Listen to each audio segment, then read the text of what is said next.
Hello, beautiful people. Welcome back to Spiritual Crash. This is episode 6. I'm Gethin Mayers, and today we're going to be talking about spirit guides. Spirit guides are quite an interesting topic. They are a wide variety of things, so we could do this over multiple episodes because there's different beliefs to do with spirit guides. But I'm just going to run you down the basics, to tell you a bit about my spirit guides, and just have a bit of chat because it's a conversation that comes up quite often on a lot of my TikTok lives.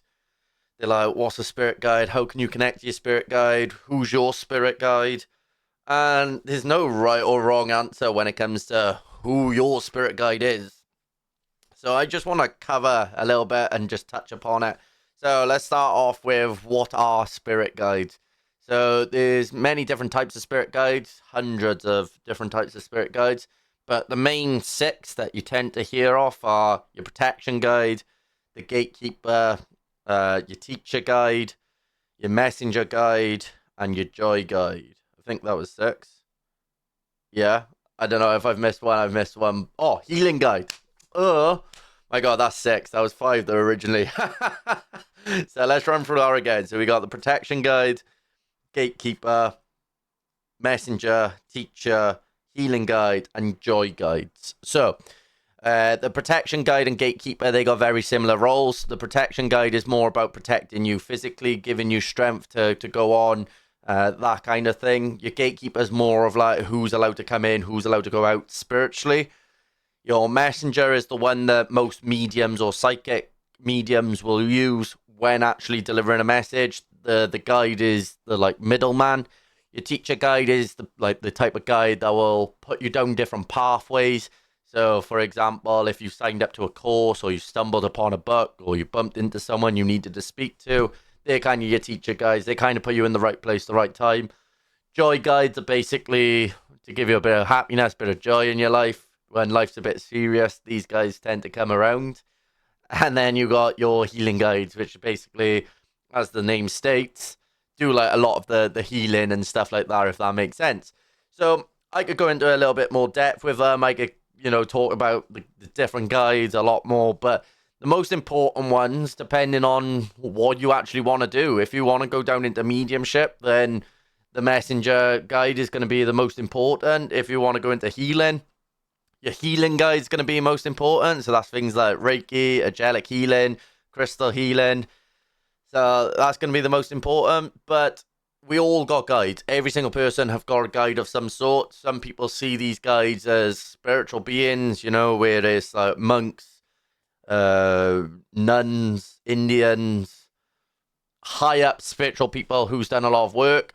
Other people have animals, which are like animal guides. Some people have, loved ones as their guides. It's such a wide variety. I know someone who has a man who's just in his underpants as one of his guides, and as her guide. Sorry, he's in his underpants, and it's her guide. So the guides can be anything. So there's a wide variety, and the main purpose of these is basically to help you in different areas of your life, basically. So I'm going to talk mainly on mediumship, the guides that are used during mediumship and stuff like that, only because they're the ones that I've experienced the most with, so they're the ones I'm really able to touch upon from a personal perspective. So I learned my guides. That was one of the first things I ever learned when I was doing all the courses and stuff, was how to connect to my guide and who my guides was and all this. And it was really exciting because it's drilled into me from the very fundamentals that getting to know that there is spiritual guides there. There is a spiritual teacher there helping you move forward. Really did help strengthen my connection with spiritual world and becoming more positive and stuff like that. So basically, my first ever guide, oh god, his name was Julian. He was a samurai warrior, and he was my guide for a good couple of months.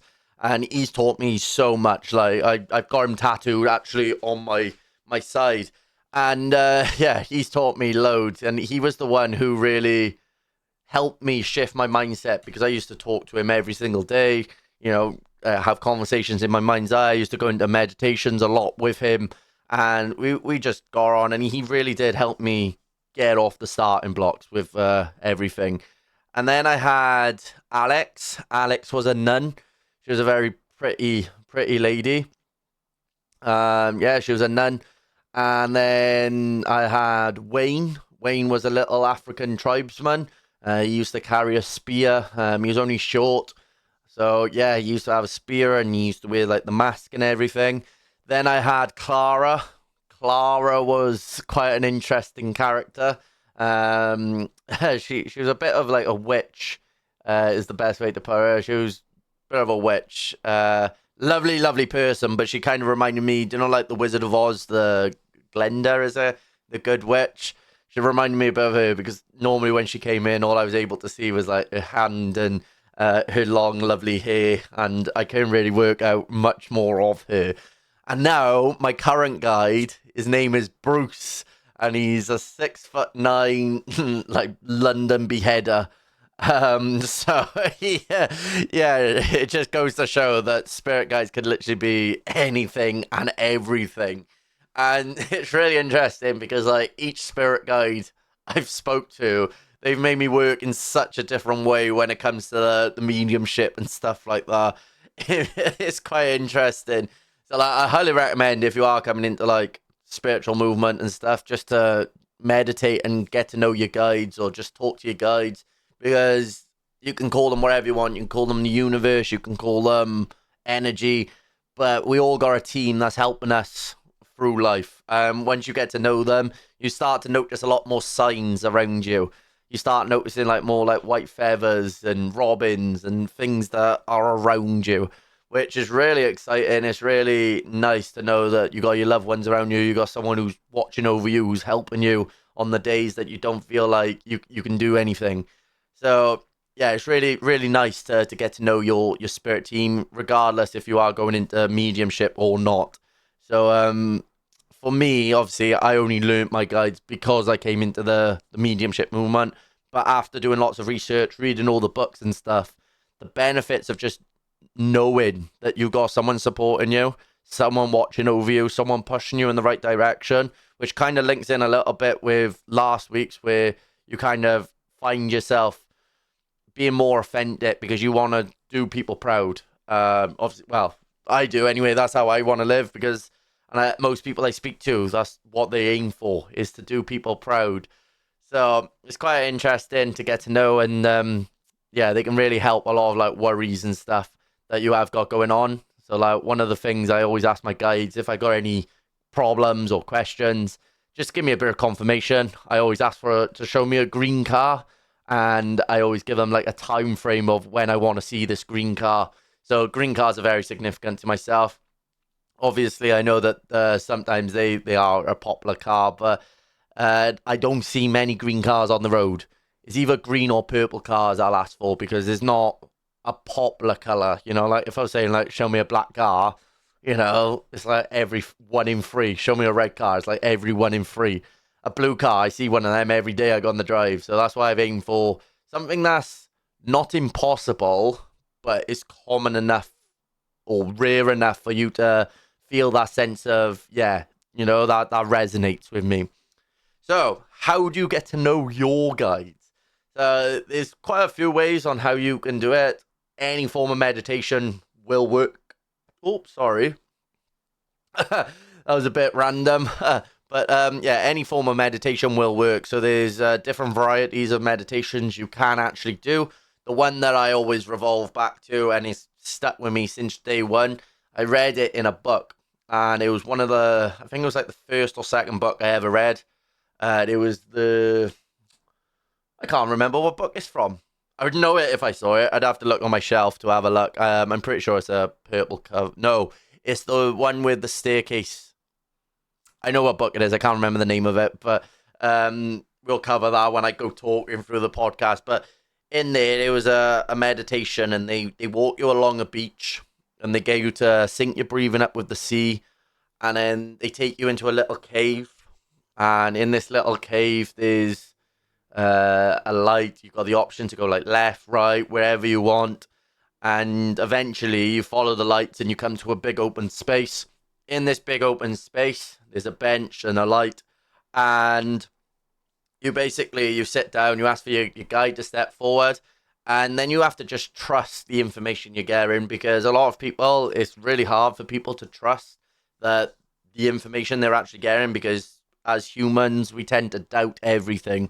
We tend to doubt that we're just putting it there rather than it's spirit, or it's actually our spirit guides, or it's our subconscious. We doubt it. So we try to figure out a bit more and try to analyze it more than we need to. But trust me, in the exercise, it's not an easy one. Some people never actually meet their spirit guides. Some people have the same spirit guide for everything. Some people, don't see them, but they know they're there. And that's the important part about it. It's just knowing they're there. You don't need to know them in detail like I do, where you got their name, how old they were, where they're from, and you don't need to know all that. As long as you know they're there, and they can be literally anyone. So I'm teaching mediumship at the moment. We did this exercise the other day, and someone come back from the meditation I walked them through, that beach one. They came back, and their spirit guide was a dragon, and that's absolutely fine. It was like, but the dragon's not talking to me. And I was like, but are they answering any of your questions or anything like that? And they was like, yeah, but it's not coming from the dragon. It's just coming from myself. And I was like, well, that's all you need. That's all you need. They're probably talking to you using your own thoughts. So if you're asking a question and then you get a thought, trust it. Go with it. So it was really interesting. I had another gentleman. He had his dad as the spirit guide. And I was like, yeah, that's totally normal as well. Because, fun fact for you, the brain's not actually capable of creating faces. It'll only use faces that it's already seen. So you could be walking past someone on the street, and then you'll be taking features from their face. Your brain can't actually create a face. So a lot of your spirit guides could be anyone or anything. So I know people, like I said, someone who got a rabbit as their spirit guide. I know people who got milkmen as their spirit guide. Monks, Indians are the common ones. But it's personal to you. So that spirit guide is personal to you. So I'm a bit funny whether to believe or not that other people can tell you who your spirit guide is. I've only ever experienced it once, so I know it is possible, but I've had a lot of other mediums try and tell me that I've got an Indian guide, I've got a monk guide, but I know who my guide is. I know who they are. I've trusted it, and I've had a lot of mediums try and tell me, and there's only been one case where a woman come up to me. I was at a spiritual fair, and it was the first spiritual fair I've gone to that's been very quiet. And when I say very quiet, there was literally like 7 people, 8 people walked through the door all day, And this woman, she'd come up all the way from Cornwall. She come over, just woke up in the morning, was like, I have to come to this fair. I don't know why. She walked through the door, saw me, walked straight over. She was like, you're the reason I've had to come to this fair today. And I was like, oh, God, all right. We got talking, and she was like, oh, I can see your spirit guide. He's a very tall man, and his name's Bruce, and all this. And I was just like, oh my God, you've got my full attention. You can say literally anything to me now. You've got my full attention, because it's not common knowledge, especially since they're from Cornwall. I'm from Wales, obviously. There's a bit of a distance there. So for her to know my spirit guide's name and what he looked like, I was blown away. So she told me lots of insight. She said there's an S and an L around you, and she went into detail all about it, about the S and the L. So my mentor, my spiritual mentors, if you will. So I got Lisa Reason. She's my first spirit mentor. She's the one I sit circle with constantly. And then I also got Simone Jones, who's I worked a show with last night. And I work in Sense and Senses. And they've both taught me a lot to help me develop in my journey. So she made reference about them. And it was just so much more stuff that she was making reference about. And I was just like, And then I went to... someone called me that was next door to me. And this is very strange, very spooky. So I looked to my left, and I looked back, and the woman was gone. I didn't manage to get her name or anything. It was just like she had just vanished. And yeah, that's the only experience I've ever had where someone's actually correctly told me who my spirit guide is. So I know other mediums will tell you that they can see your spirit guide and everything. And I do know that spirit guides do talk amongst one another. But whether other people can see them or not, I'm not too sure. So I'm a bit on edge with that one. It's something that, from personal experience, I've only encountered it once. Whereas I know other people try and push it constantly. So that's just quite interesting. But I will do the meditation after this episode. I'll put it up as a bonus episode as the meditation. So if you do want to do a meditation to go and find your spirit guides, then I'll figure that out for us all. But yeah, that's pretty much all you need to know. And it's just about trusting the information and then just talking to them to build that connection, trusting what you're receiving, and it'll just help you with your like intuition, your decision making, your problem solving. So I've got a very good connection with my guide, and my mum and brother and everyone thinks I cheat when I'm playing like board games and stuff like that. Basically, was playing charades, and one of the people they didn't even get to like do anything. They literally went 3 words, I guess 3 words. And as soon as they said that, I asked my guy, and I was like, Guns N' Roses, and he was like, how did you guess that? How did you guess that? And I was like, I asked my guide. Another story.